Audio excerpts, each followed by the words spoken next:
and welcome to the Unitarian Universalist Church of the North Hills. Whatever the faith and traditions of your past, we welcome you. Whatever your theological stance, we welcome you. Whoever you are and whomever you love, we welcome you. Wherever you come from, whatever your journey has been, we welcome you, the whole of you. My name is Kathy Finch, and I am the lay leader today.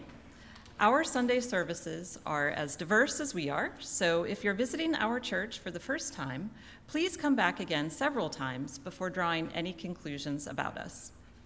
Newcomers and guests are always welcome to participate in any of our church activities.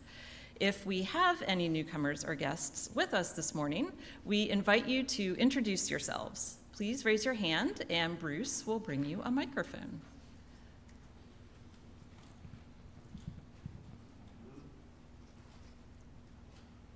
Hi, I'm Allison Peterson, and I am Gorham's sister, and I am from an area near Boston, Massachusetts, where I am attending a UU church there. So it's nice to come visit another UU congregation. Great. Well, welcome.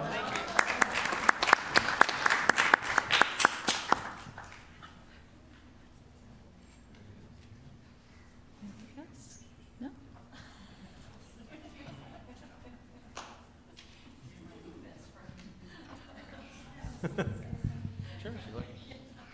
Hi, I'm Amy, and this is Qiong, and we're the guest speakers today, friends of Randy. So thank you for having us. Welcome.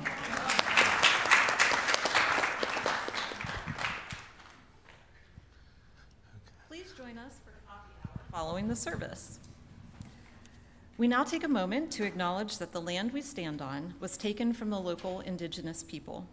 Inspired by their culture, may we strive to become better stewards of the earth. It is good to be together, both in person and virtually.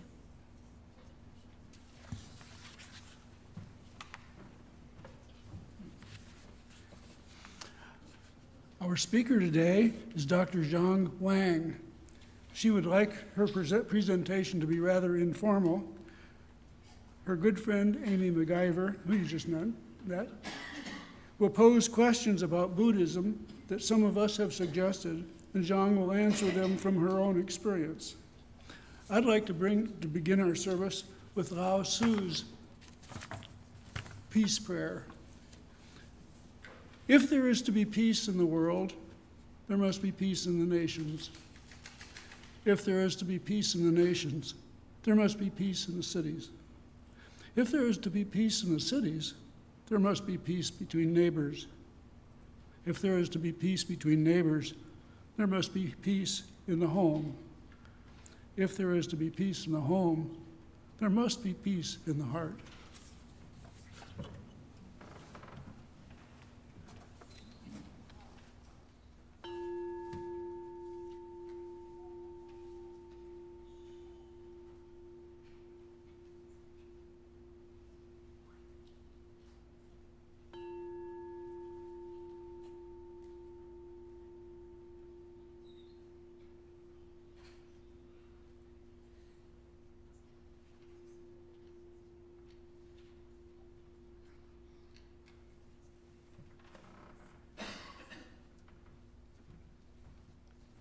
The flaming chalice is a symbol of our faith as we join with other UU churches and fellowships in this familiar ritual.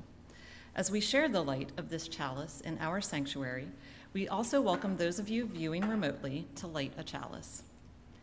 May the light we now kindle inspire us to use our powers to heal and not to harm, to help and not to hinder, to bless and not to curse, to serve you, Spirit of freedom. Please rise, embody your spirit as you're willing and able, and join in singing our opening hymn, Be Ye Lamps Unto Yourselves, number 184 in the gray hymnal. The words will also be on the screen, and we're going to repeat it 3 times.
We now invite the young and the young at heart to come forward for the Time for All Ages, led by Julie Cairns.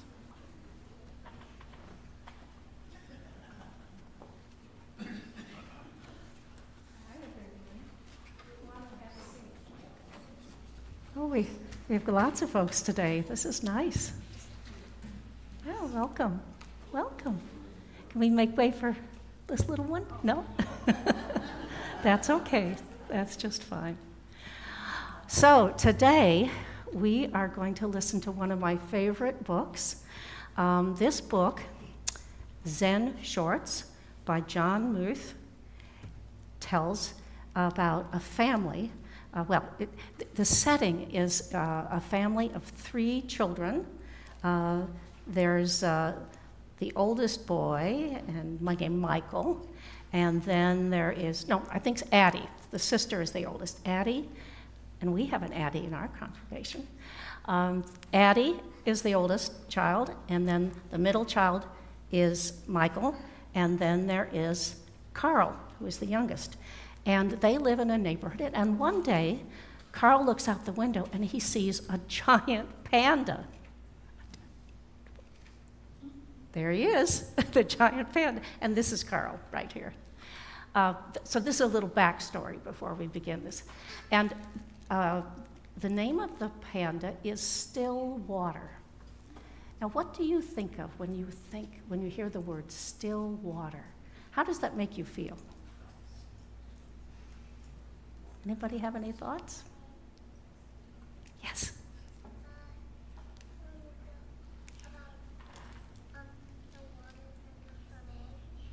About the water vendor from A. Okay, so there's someone who brings water to you to drink? Is that a water vendor? No, something different? They bend water. Okay, they bend water, okay. And is the water rushing, or is it very still?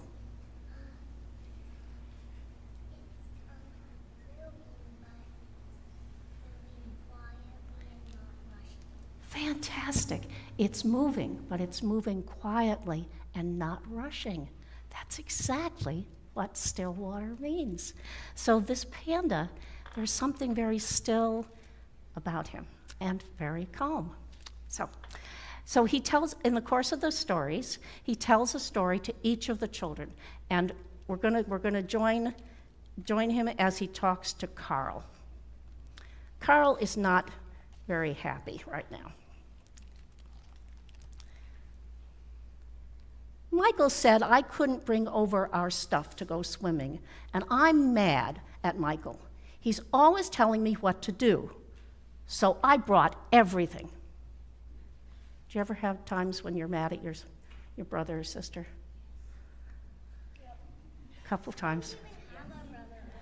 Oh, okay. Maybe a friend. Maybe you might be mad at a friend.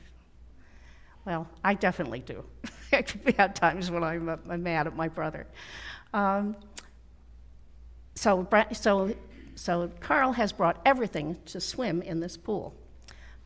Said Stillwater. It's a little pool. I don't know if all those things will fit. Let's see, said Carl. Let's see, said Stillwater. Stillwater looked at the pool. The things can go swimming, but we can't, he said. I brought too much stuff, said Carl. That's okay, said Stillwater. I'll help you carry it home later.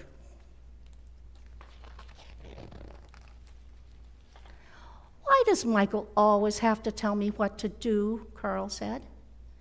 If he were here, I would climb up really high, and I would jump on him like this, and I'd do a big smash like this.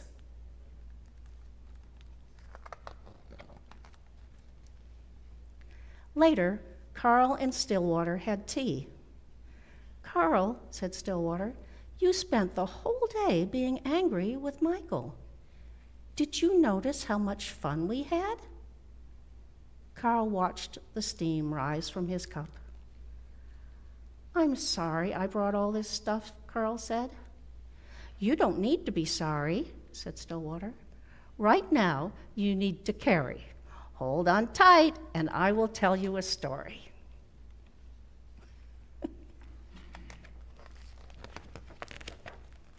And here's the story. A heavy load.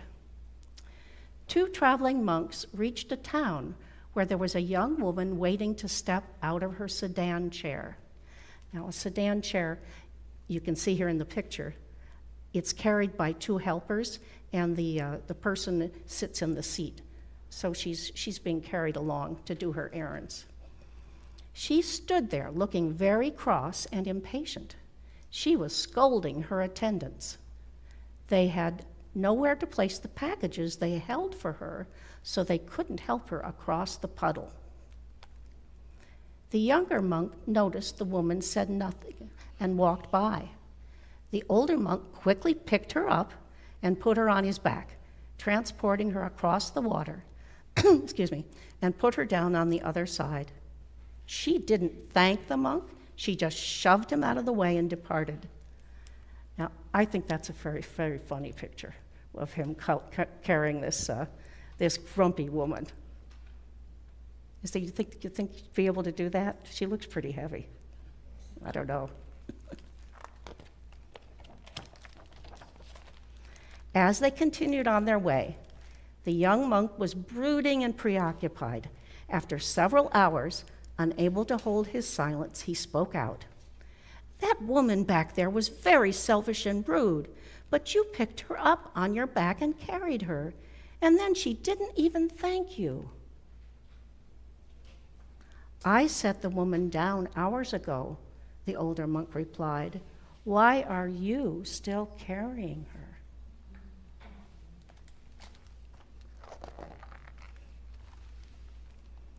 "Do you think you have carried it long enough?" asked Stillwater. "Yes." Well, I got to skip a page here. No. "Yes," said Carl. "Good," said Stillwater. And this is how Addie, Michael, and Carl, and Stillwater became friends. And if you like this story, if you like this book, there are more books by John Muth about the children and the stories that Stillwater tells them. Thank you all for coming to Time for All Ages.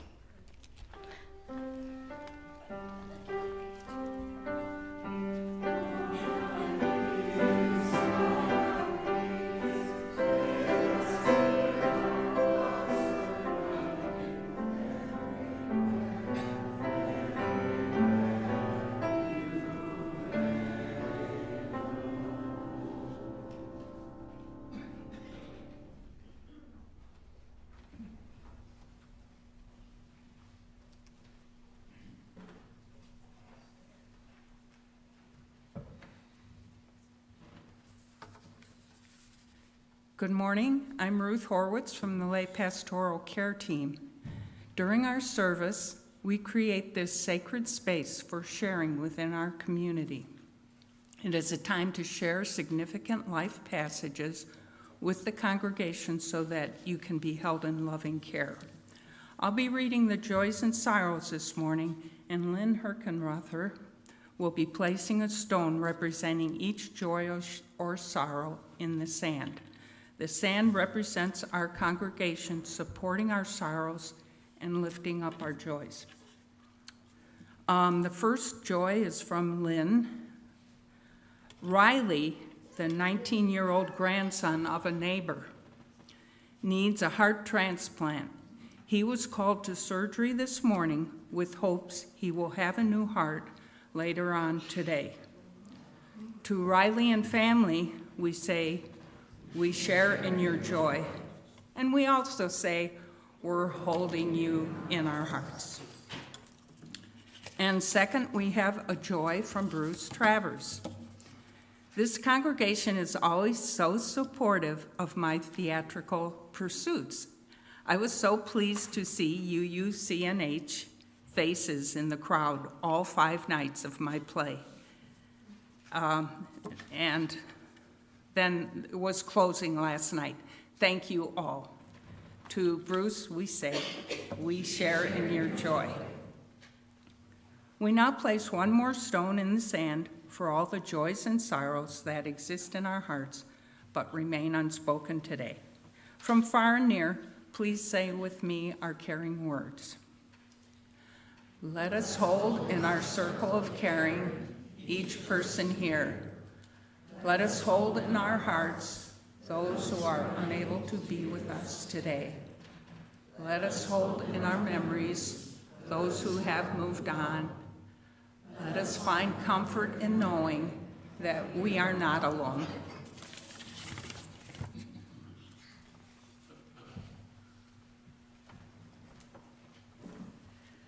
I invite you now into a time of meditation and reflection. You're welcome to get a little more comfortable in your chairs. Close your eyes if that's comfortable for you, or soften your gaze and look at a fixed point in the distance. Start with thoughts of goodwill for yourself. Tell yourself, may I be happy. May I learn to be truly happy. Because happiness is something you learn. It comes from causes. You need to know what those causes are and be able to act on them. And the causes come from within, which is why your true happiness doesn't conflict with anyone else's true happiness, so that your wish for true happiness is not a selfish wish.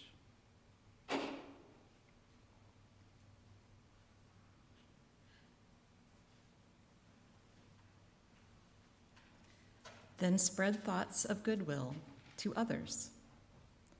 Start with people who are close to your heart, your family, your very close friends. May they learn to be truly happy too.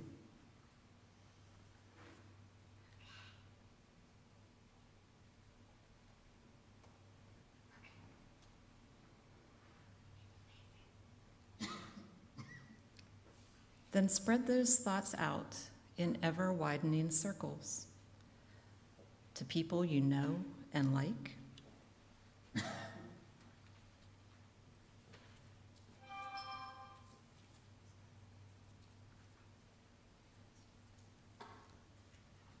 to people you like even though you don't know them so well,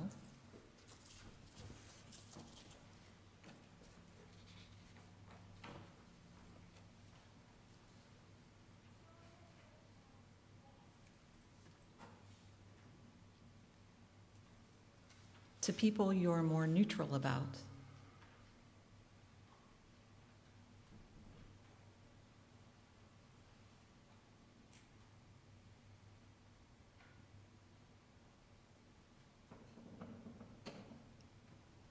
and to people you don't like. Remind yourself the world would be a much better place if everyone could learn how to find true happiness within.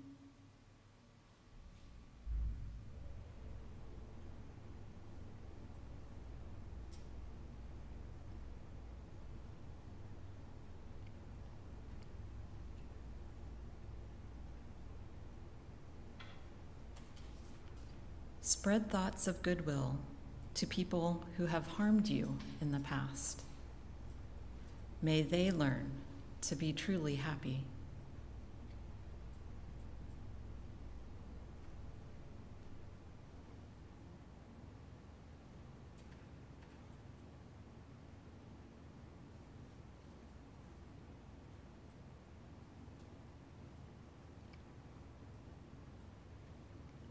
Spread thoughts of goodwill to people you have harmed in the past.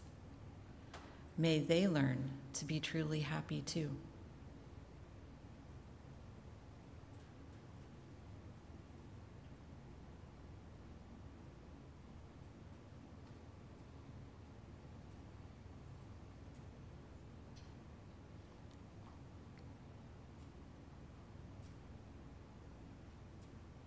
Spread thoughts of goodwill to people you don't even know.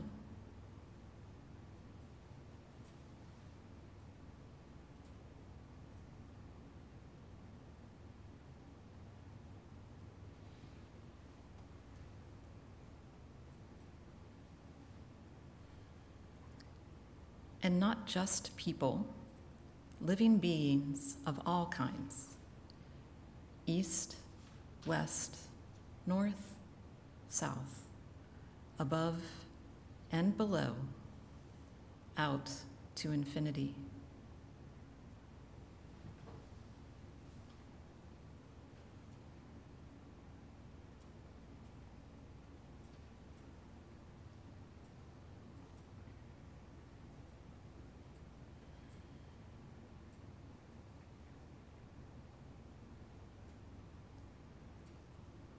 May we all find true happiness in our hearts.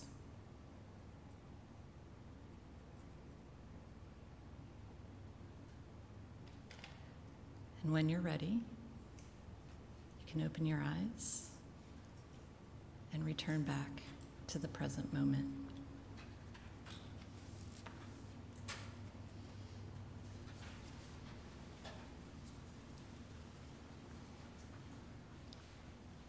Generosity is a spiritual practice, one that enlarges the heart and lightens the spirit. For no matter how much or how little we have, in the sharing of it, both the one who gives and the one who receives are blessed. As an independent Unitarian Universalist congregation, we depend on your financial support to pay our staff, to maintain our beautiful campus, and to offer meaningful worship services and religious exploration programs. We appreciate your generosity and will be good stewards of your contributions. Instructions for online contributions, including a QR code you can scan, are on the screens. And if you're visiting us for the first time, please feel free to let the basket pass, as your presence with us today is your gift to us. The morning offering will now be given and gratefully received.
Please join me in dedicating the offering. You'll see the words on the screen. May these gifts and the work of our hands and hearts give power to all we stand for as a community of faith.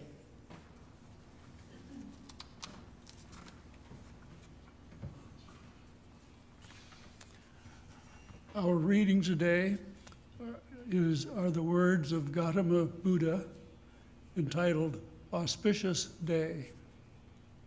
You shouldn't chase after the past or place expectations on the future. What is past is left behind. The future is as yet unreached. Whatever quality is present, you clearly see right there, not taken in, unshaken. That's how you develop the heart, ardently doing what should be done today. For who knows, tomorrow, death. There is no bargaining with mortality and his mighty horde. Whoever lives thus ardently, relentlessly, both day and night, has truly had an auspicious day. And now, Qiong and Amy.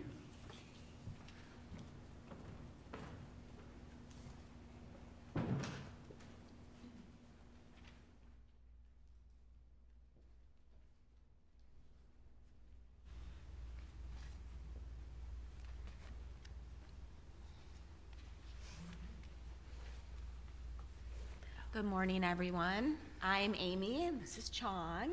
We're very grateful to be here today. You all have posed questions for Qiong to answer, and she's a very intelligent woman. So what she's done is she will give you the book official answer and then share her experience related to the question. I'm going to pose the question to her, just to kind of make it a little more interactive, okay? So, Qiong, hello. What are the origins of Buddhism? Okay, so before I start, I have to tell you guys I'm very anxious. I have social anxiety, so it's very hard for me to sit here. So if I pause and I forgot my words, please excuse me. Yeah, so to answer the first question, Buddhism originated in ancient India around about 25 to 2600 years ago, founded by Qiao Damo Xi Dado, who later became known as a Buddha. It arose from a period of intense religion and social change in India. He's a prince seeking answers to the problem of suffering after witnessing human suffering firsthand. The core of his teaching centers on the Four Noble Truths, which address the nature of suffering and the path to its cessations. Buddha, 2,600 years ago, he was a prince. So when he was first born, his parents were so excited. So they found at the time, the most famous monk to come to the palace to give him a blessing. But then when the monk saw him, the monk started to cry. So his parents got so anxious, oh my God, is my child going to live? And so the monk told the parents, your child are going to be the most famous person, and he's going to guide people right now and in the future, and he's going to become a very, very famous Buddha. The reason why I cry is because I'm too old to wait for him to grow up and give me guidance. And his parents were not happy to hear that, because all they want is a future king. They don't want a Buddha. So his parents instead built him a beautiful palace, trapped him in there, gave him the best thing he could ever get. So he has servants, and when he was 16, he got married with the most beautiful woman at the time, and then very quickly they had a son. So his parents built him the most beautiful life to trap him inside. Hopefully he would never see anything outside. Until one day he went out hunting with his friends, and then he saw people on the side of the street. They were old, they were hunched over, they were in pain, they were all very suffering. So he was so shocked. He asked his friends, what's that? Because in his entire life, he never saw those things. And then, so his friend told him about life, death, disease, people are suffering, separated, and everything. So when he went back to his palace, he started to think he need to find a way to free his people from suffering. So his father wasn't happy with the idea, so tried to trap him inside. So one midnight, he ran away from his palace with his friends, with his servants.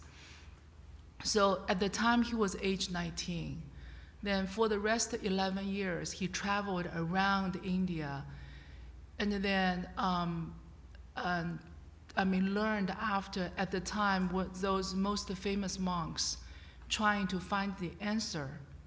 And then he learned the meditation, he learned all kinds of techniques.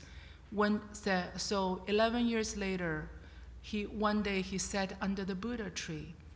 He told himself, I will not get up unless I find the enlightenment. So he sat there for 49 days straight, and then he found all the answer. So he got up. At that day, I'm not anxious, I get excited now. So at that day, he became a Buddha. Mm-hmm. Yeah. So, see, I have I'm prepared. Yeah. And he taught others for? Yes. And then the next 49 years, he traveled around the country and taught people about Buddhism, about what he saw in his enlightenment.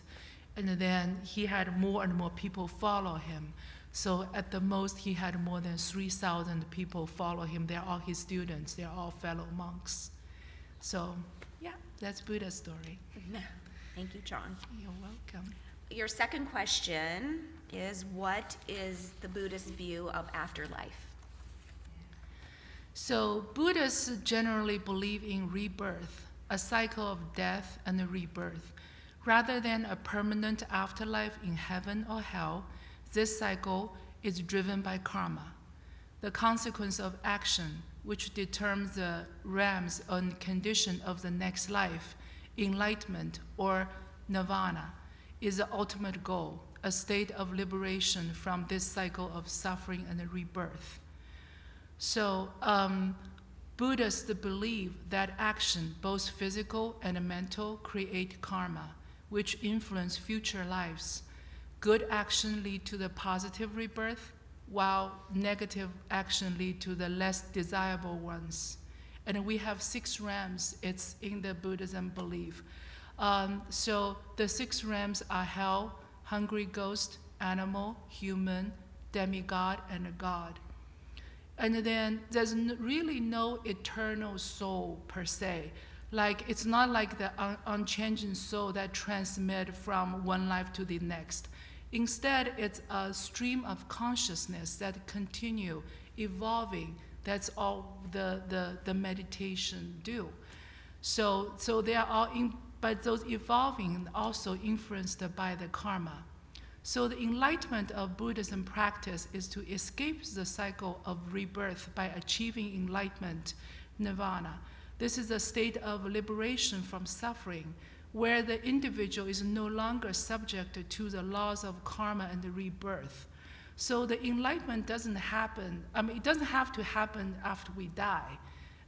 If you enlightened right now, and if you know the thing we see, everything look like so real, if you can see they are all empty, they are like bubbles. We are all like living in a dream.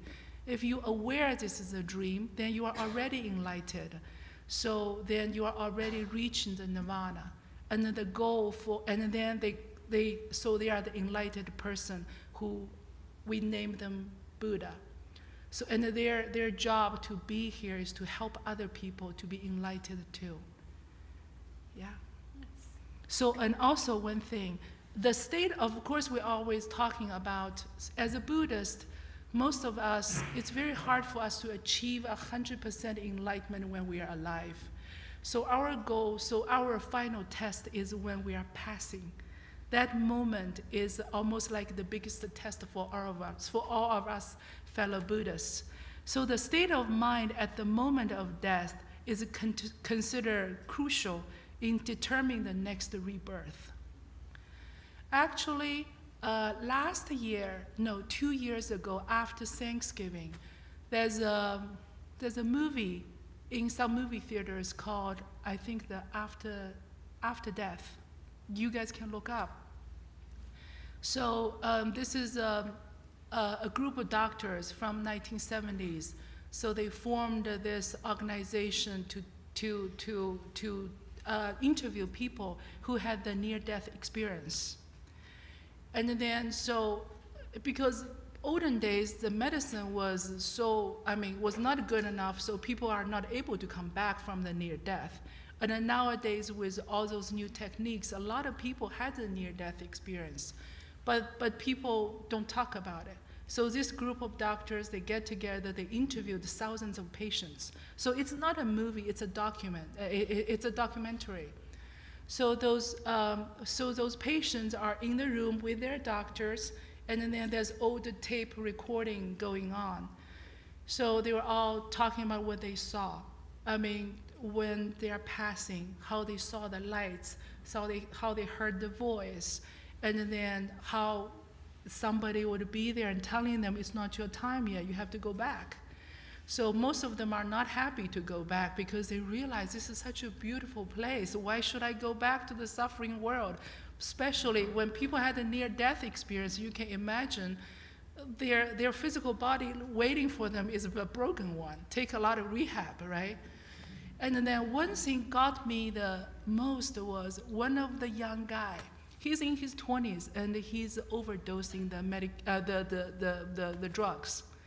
So when he's overdosed, so he left his body, went into this near-death experience, and then instead of everybody else is seeing the lights and everything, he felt like he's like an elevator going all the way down. And then he saw the ghosts, the weird, the scary, all those scary pictures and the stuff. So in his heart, he realized, oh my God, I'm going down the hell. So at that very moment, in his heart, he screamed. He said, God, please save me. And then at that moment, he suddenly changed. He went up. So the elevator went all the way up. So instead, he saw the lights. He saw what everybody else saw. And then he woke up. His mom found him in the bathtub, took him to the hospital, so he woke up. So he had a near-death experience for more than half an hour. And then when he woke up, he went to the school and then became a priest.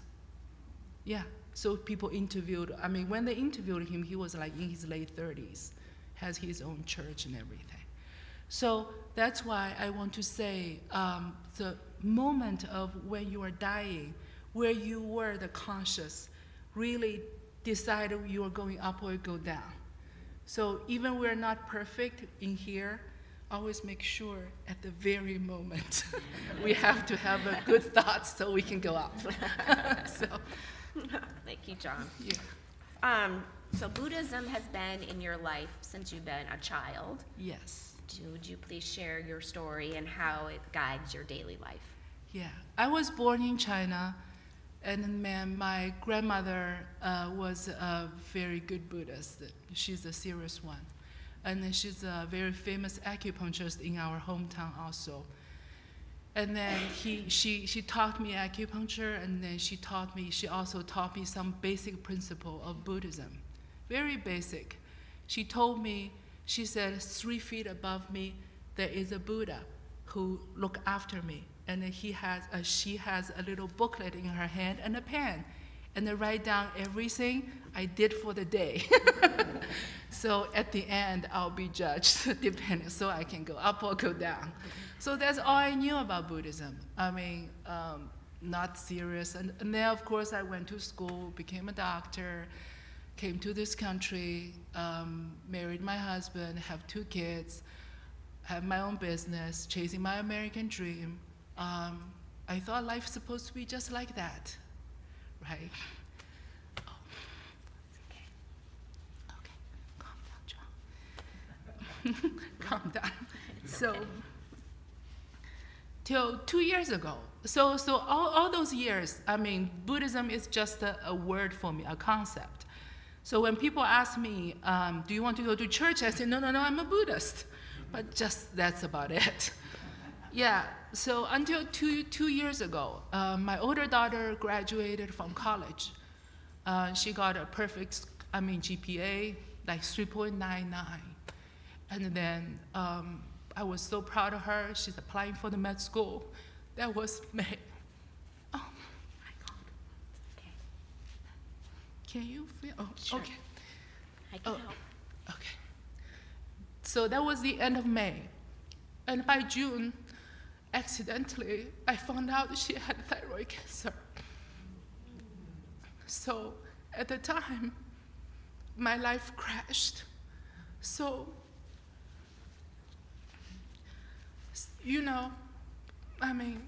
that's the worst thing could ever happen to a mom.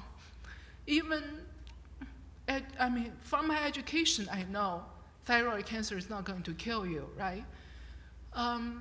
But in my heart, as an anxious person, I have 1,000 thoughts. What could happen? 1%, 0.1%. I don't allow those 0.1% to my daughter. And I start to question, I'm such a good person. I try my very best. I do as much as I could.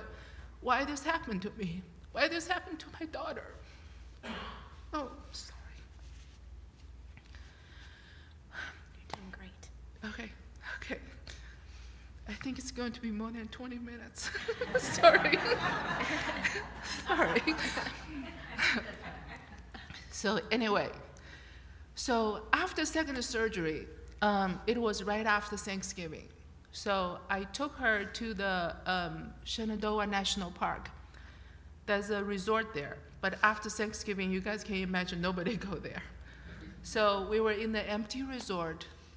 That night, we are in the same bed, Tian and I. So we were sleeping. In the middle of the night, I suddenly had a dream. A Buddha came to my dream. And he was so bright. And his light woke me up in the middle of the night. And then I was so confused, looked around. And then I started to think, that's a Buddha. Yes, that's a Buddha. What he's trying to tell me, I can't really remember. He smiled and he looked at me. And then I kept thinking about the dreams the next day. And then I thought, I guess the Buddha tell me, it's a time to practice, Qiong. So I started from that day. So I went back, started my Buddhism practice. Of course, after that, in the 2 years, there's many calls, I guess, or those accident, coincidence, you can say, but then a lot of guides. So now Buddhism is my everyday life.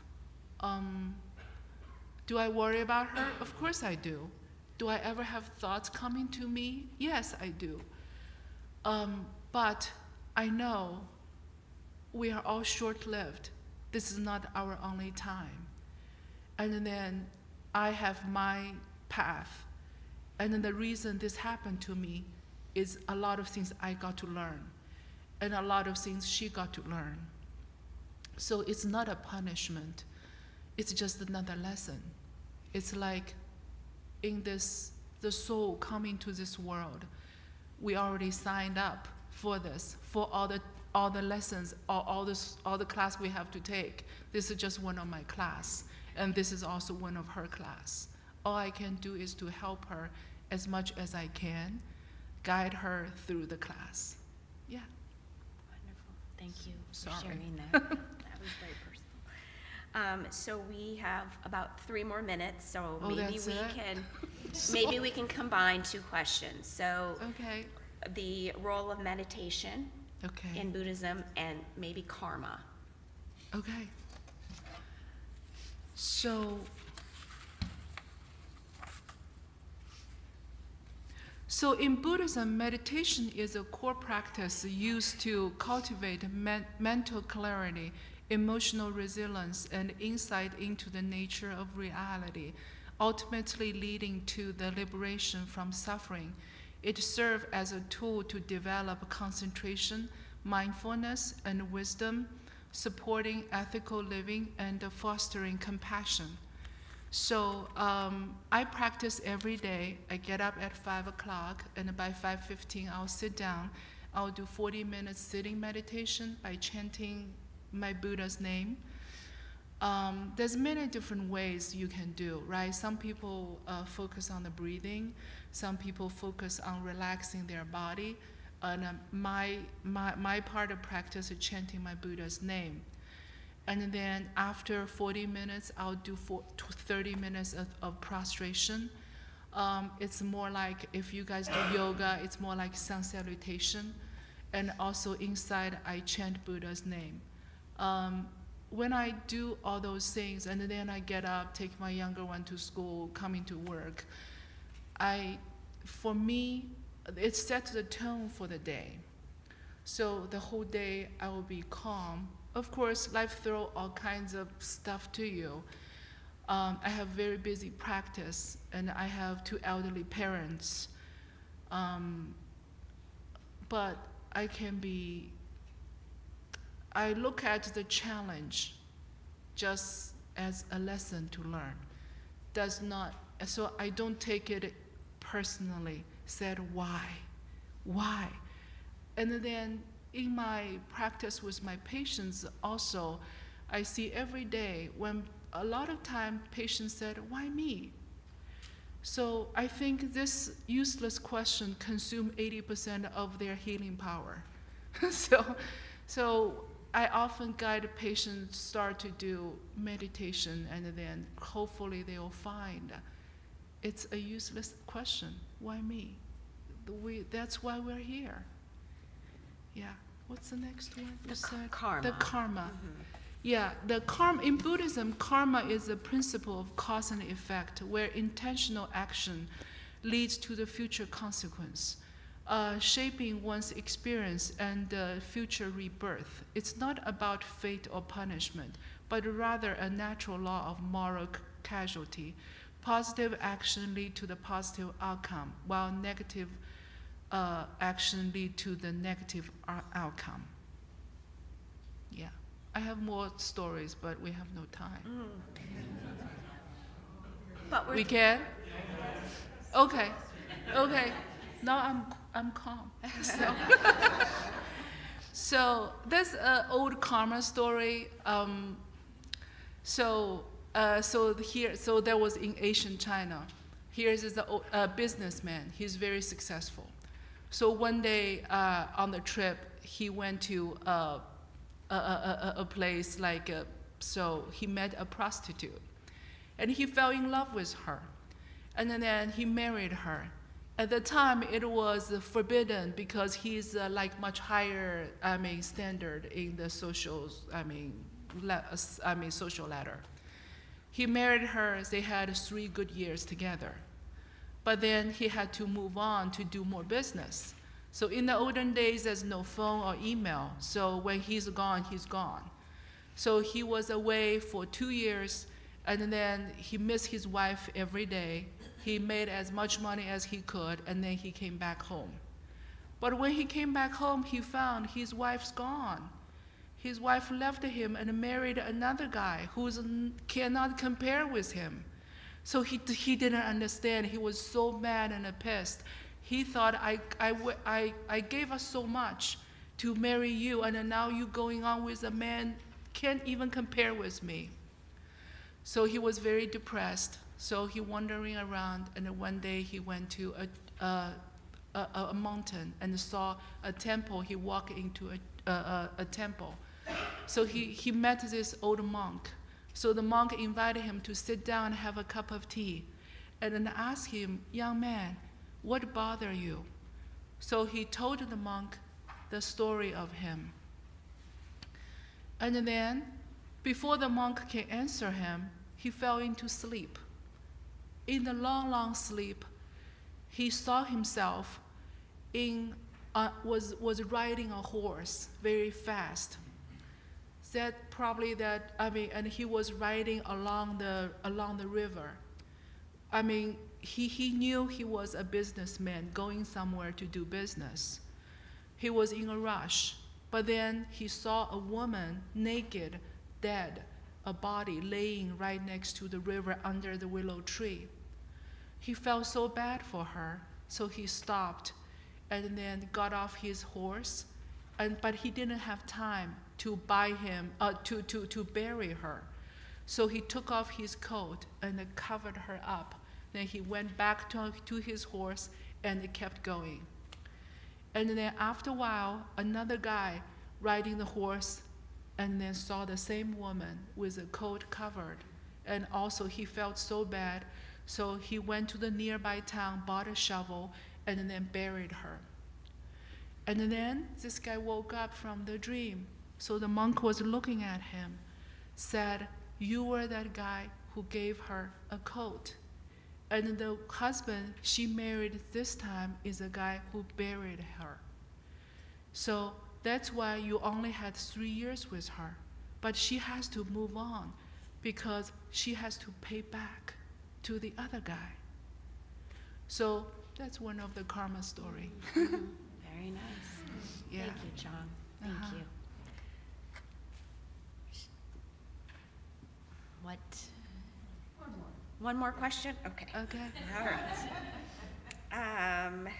So how about what are Buddhist views of other religions? Okay.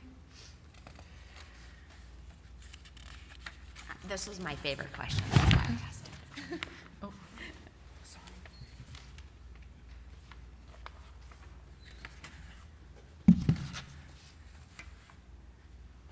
Yeah, Buddhism generally hold a tolerate and inclusive view of other religions, recognizing that different paths can lead to similar goals of well-being and ethical conduct.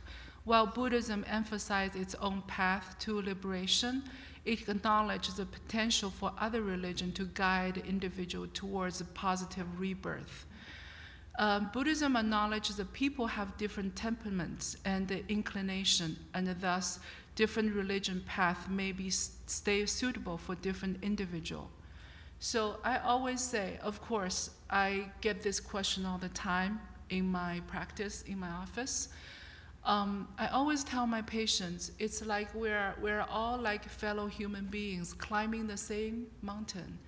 The goal is the same, we're just on a different path. So we use different language, different way to say the same thing, describing the same thing, basically.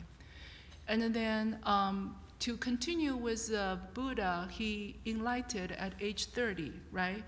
And he spent 49 years travel around the country and teaching people about Buddhism.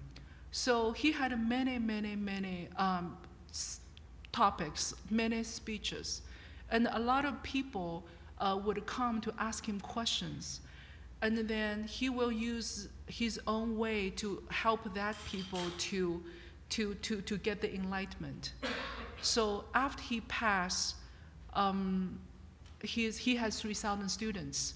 So his students get together and said, we have to write it down. All those things Buddha taught us, our teacher taught us. So then became many sutras.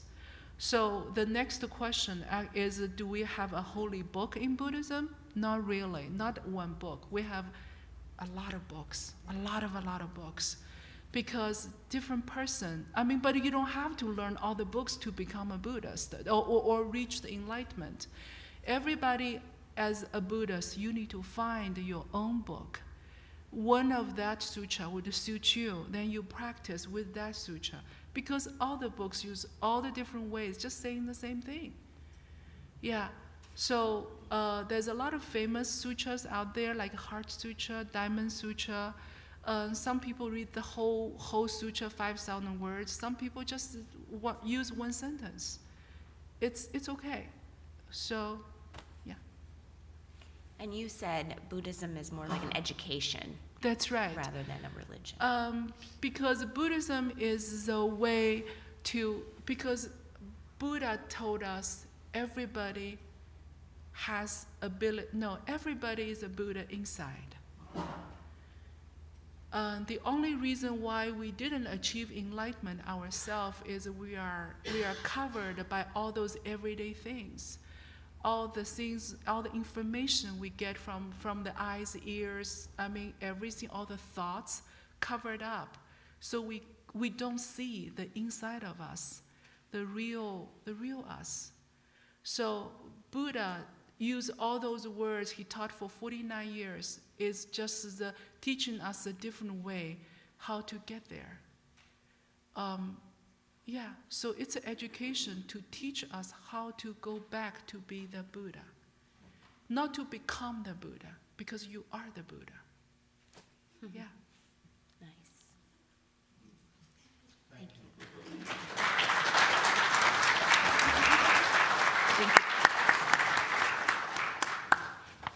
Wonderful job.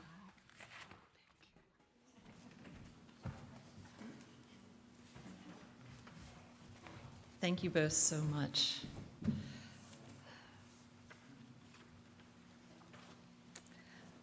So now we're going to sing.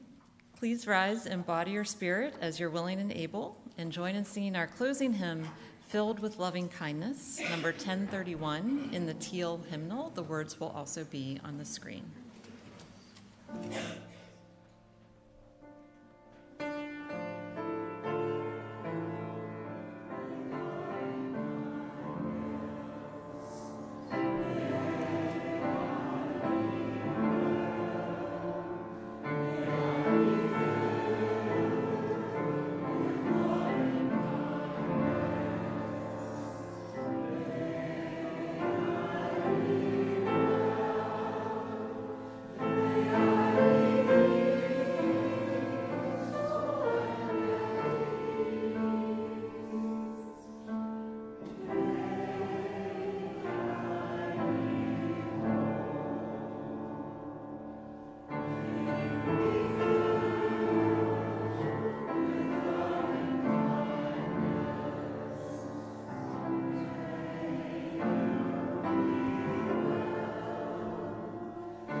We extinguish this flame, but not the light of truth, the warmth of community, or the fire of commitment.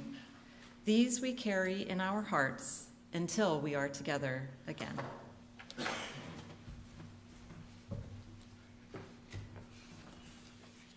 For our closing words, I would like to read from Namo Amida. I forgot the last part. John Toto?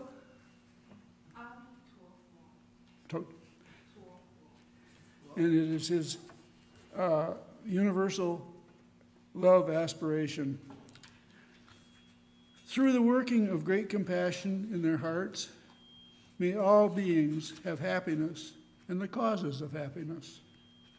May all be free from sorrow and the causes of sorrow. May all never be separated from the sacred happiness, which is sorrowless.